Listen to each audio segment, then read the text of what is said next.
Well, I guess I'm tied up in my intellect right now, and all I can think of is I've heard.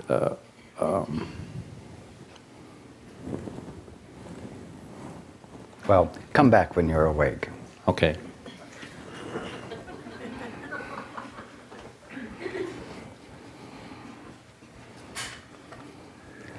You see what I'm saying? I'm saying, who cares if you're tied up in your head? Go for it. Come from wherever you're coming from at the moment. And don't analyze and evaluate where you're coming from. How do you know where you're coming from?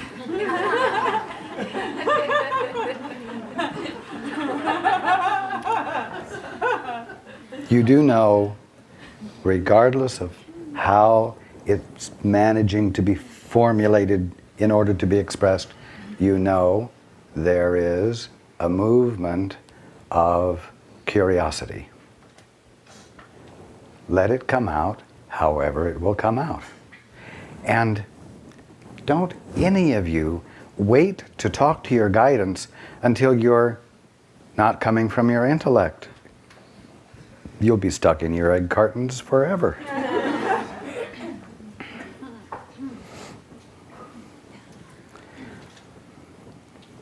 I'm loving you. So, wherever you think the question is coming from, it's coming from a movement, it's coming from something emergent in you. Let it find expression. I won't have any problem understanding you.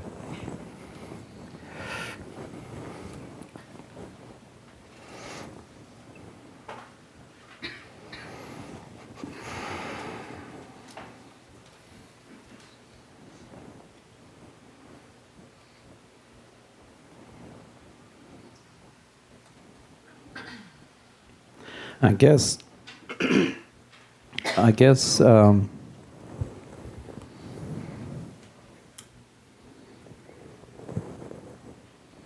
question would be, when will I hear? When will I listen? I ask for help constantly, and I wait at least a millisecond before going on.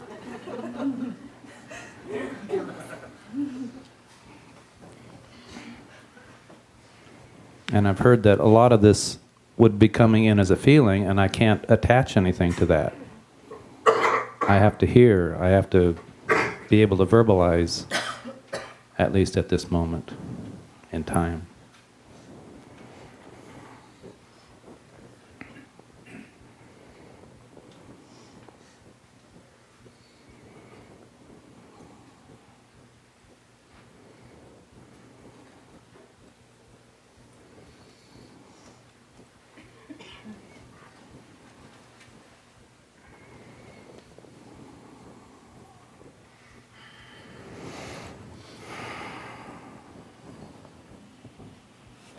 I want you to loosen up about the whole process of listening.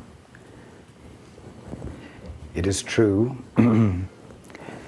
that it is distinctly helpful to learn how to meditate and to meditate regularly so as to have the recurring experience of quiet in your mind and peace in what you call your body. But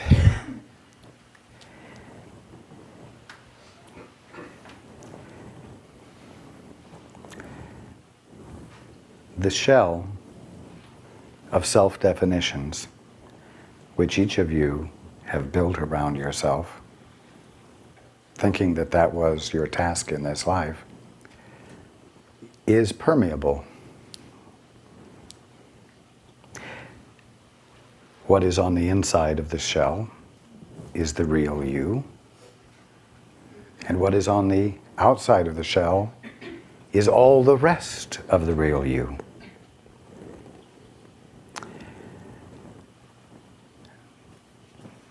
You, the real you, because you are integrity itself, insists upon being whole, not compartmentalized. And as a result, that of you which is divine inside the shell, and that of you which is divine outside of the shell, because of its unseparated integrity, you could say is constantly insinuating itself against the permeable shell. It's inevitable that connection will occur and what you would call inspiration, insight, revelation. It's inevitable. Learning how to be still makes it easier in the beginning to have the penetrations register with you. But you must also understand that your divinity, which is inside as well as outside of the shell, is able to take and make use of every opportunity of connecting with you consciously. So, let us say that for a millisecond you do listen. Seriously. Okay. Then for the next 24 hours, listen unseriously.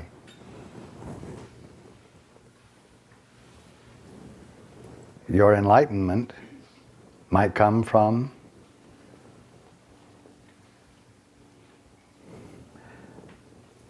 a very dynamic movie. It might be in the words of a song on the radio.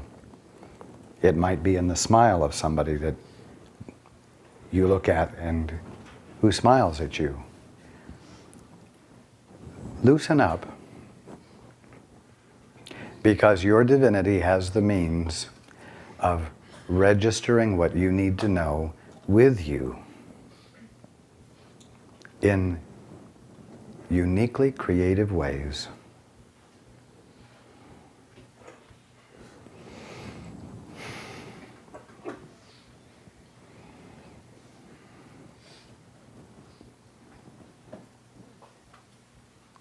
So lighten up.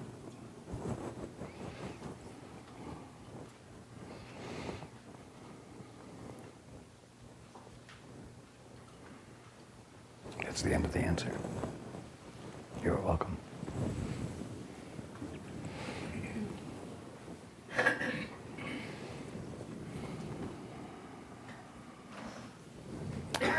Right here? Yes. If you'll stand up so that they can see where to pass the phone. You might too.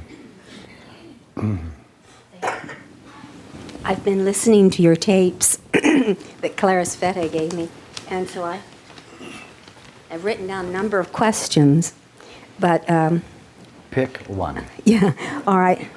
One is the meaning of a saying that was given to me many years ago, and I don't know the meaning of it, but I keep repeating it because it was given to me during meditation. It's Adula Amana E Sofa. Does that have any meaning?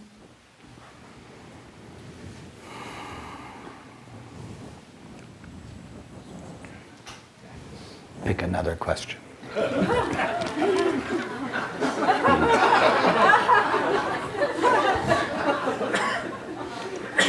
When we pray to No, God. no, no. Oh, pardon me. I was joking. Oh, okay.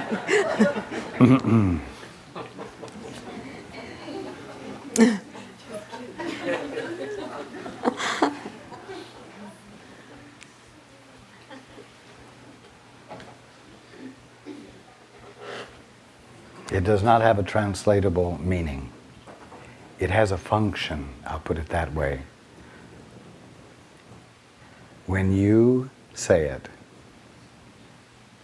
it almost immediately moves you to a different space, a different inner place. And that is its purpose.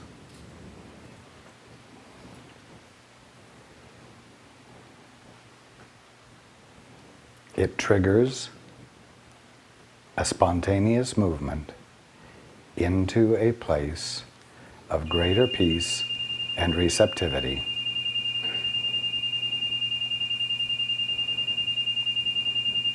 Do you know where the button is?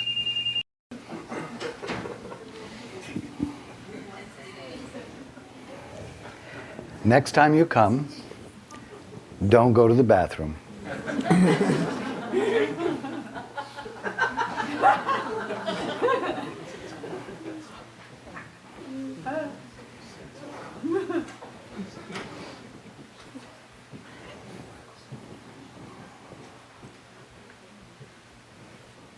This is me, Paul. If everyone can wait 20 minutes before flushing the toilet again, that will be helpful. At a break, I will.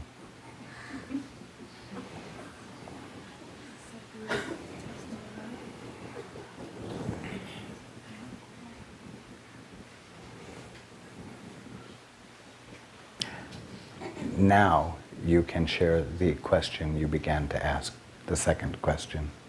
Thank you. When we pray to God, Goddess, are we praying to the spirit within us?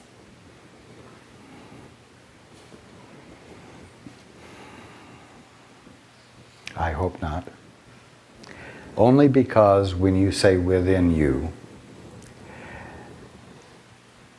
it is impossible at this point for you to comprehend that the within you, the withinness of you, is without limit. And so you will conceptualize the God or goddess within you as being less than infinite, and perhaps partaking of certain of your own limited characteristics, although it would be greater than you when you pray to God. As I said earlier, prayer is listening to God. And as I said a moment ago, it is important not to conceptualize the source of the answer. Because when you don't conceptualize it, it allows it to be maximally infinite.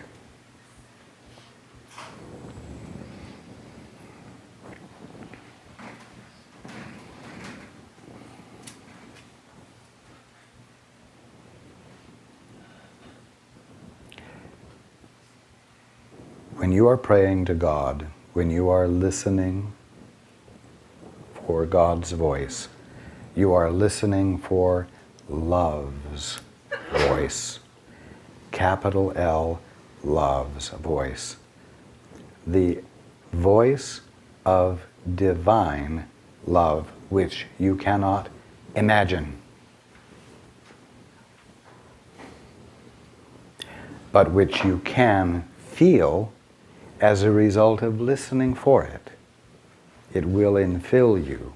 I would encourage you to substitute the word love with a capital L for God or goddess. And don't say that it's in some place or outside of some place. It is omnipresent, which is a difficult thing to conceptualize. And it's a good thing that it's difficult to conceptualize it.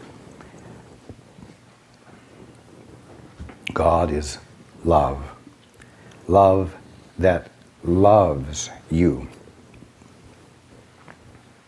Love that has you as the object of its affection. Love as that which consciously cares about you. Love that is ultimate love. Love that nothing more perfect than exists.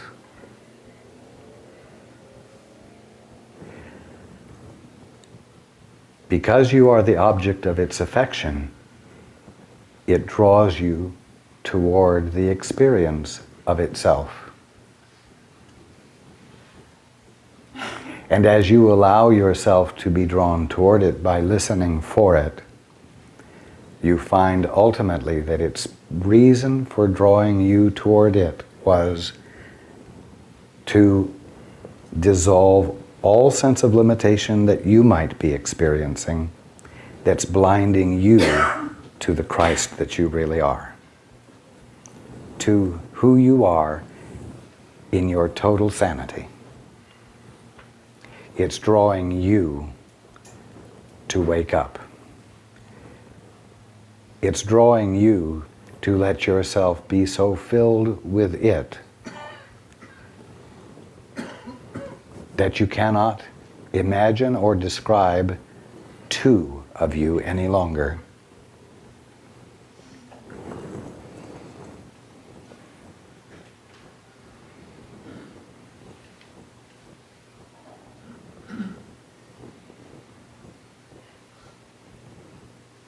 That's the end of the answer. You are welcome. I want to thank you, too, for the last time I was here. You told me to read a certain conversations with Raj, and I also listened to some tapes along that line and had the affirmations that you gave me then for dealing with cancer. And it's been most successful, and I appreciate you so much. I still say the affirmations. Thank you kindly.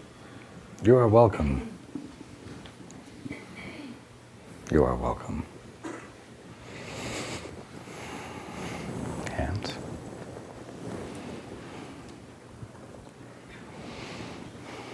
The gentleman in the back by the wall standing up? Yes.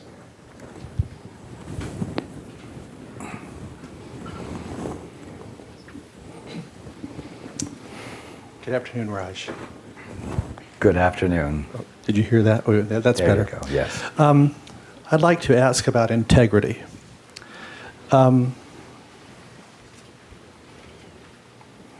think actually what I want to ask is, what is it? Because I have an idea about what it is. And, or I've been brought up with an idea about what it is. And in your last newsletter and in many of the tapes that I listen to, you talk about integrity as,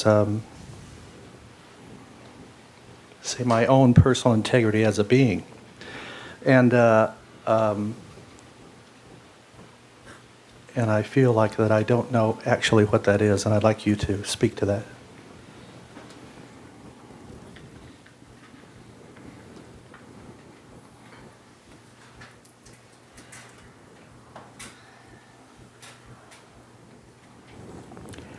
Integrity is what you will be when there is no inclination on your part to be something in particular for someone else. No, Integrity as an experience is you being perfectly honest.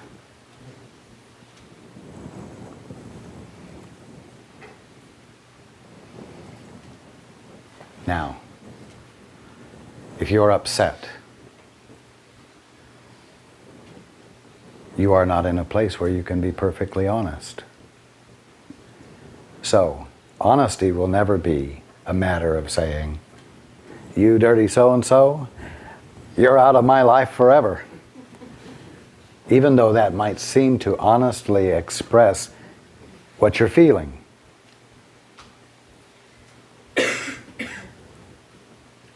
Honesty is something you are able to express when you're in your peace. And if you're in your peace and someone attacks you to one degree or another, you will not move into a state of self-defense. You will not become defensive. And like someone said the other day, you will say to that one, you are going to have to find someone else to be unreasonable with. It is a statement that makes no judgment. It is a statement that simply expresses your peace and the helpful truth that's needed, together with your unwillingness to join in confirming the state of mind that the attacker is coming from. You see? So,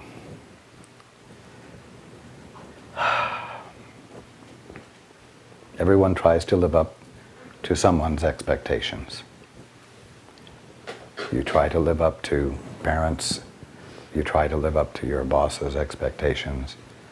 You try to live up to the creed in your religion. You try to live up to the position you hold. You try to live up to other people's expectations of whoever you have said you are. And there's very little honesty because there's very little connectedness with your peace. And everyone walks around in a state of holding your breath, in a state of tension, trying to keep straight what all the different ways are that you're supposed to be in order to live up to all the different pictures everyone has of you, you see. There's very little honesty. There's very little bliss. Integrity. Integrity is what is underneath all of your busy attempts to live up to other people's expectations. Now, what that really means is that you are trying to live up to the standard you have set for yourself in responding to and living up to everyone else's expectation. And you've got to let yourself off the hook.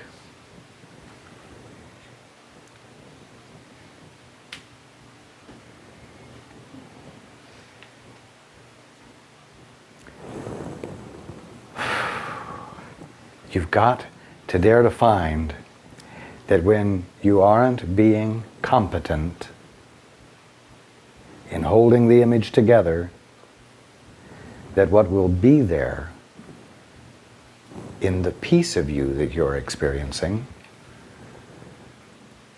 will always be, you might say, equal to every situation, but it will be equal to it in a context that is harmonious and harmonizing, so that what you say in response to what is happening will be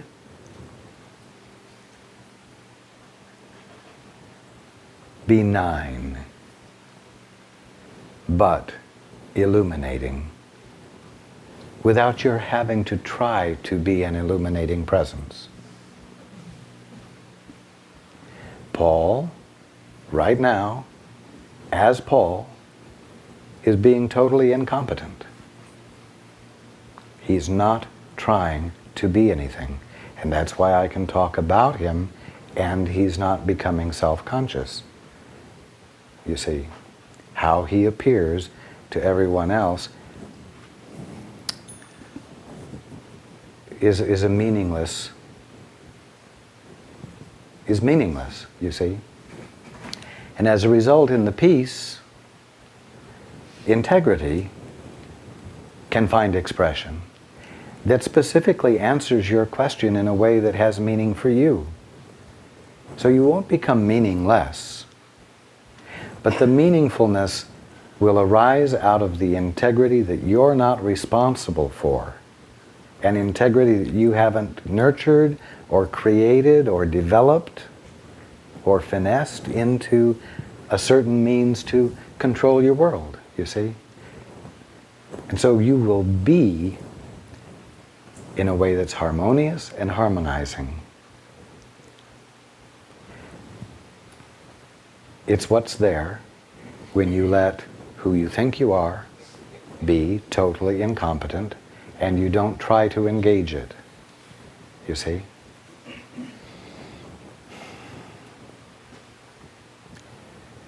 If you want to know what it is, you're going to have to do what I just said so that the experience of your integrity can register with you. It can't be explained to you, but it's there in its fullness, in the middle of you, being the real presence of you, in spite of the fact that you and everyone else spend so much time developing and nurturing a capacity to fulfill other people's expectations or not violate them, not upset them, not make waves. You see?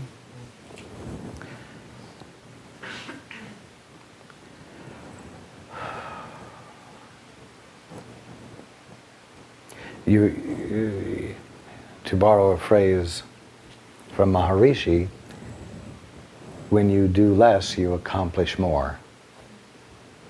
When the competent you, Humpty Dumpty, falls, and you don't try to put it back together again, what's happened? If you would imagine that the egg is an egg shell without a yolk, there's a volume of air inside the shell and a volume of air outside the shell. When the shell and the particular identity of the oval shape and the marvelous packaging that nature has evolved, that are all the ways you can think about an eggshell, when that cracks and comes apart, you seem to lose the identity that the shell gave you, but you, the volume of what is real inside the egg, is now joined with the volume of what is real about you that was outside, and you are being on a new basis. And you can feel the undividedness of you in your entirety. And as I said earlier, it is an experience of peace. It's an experience in which fear is absent. And in the absence of fear, your integrity is obvious to you. Not as an explanation, but as a way of being with everything in which there is no defense, no manipulation, no game playing, you see? And so you become benign, but transformational, because you are acting in harmony with the divine purpose that God has given everything, the wholeness of you, you see?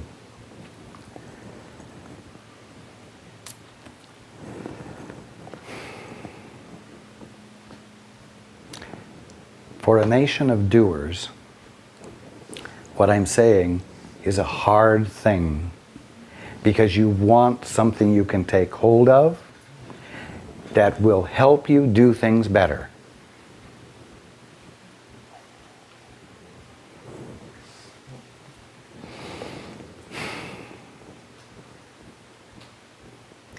Be willing to conceive that the ultimate answer really doesn't lie in that direction.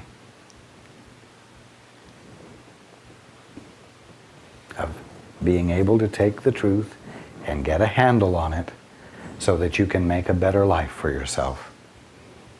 If you take hold, if you allow the truth to register with you and you abide with it, it will reveal the life God is being right where you are,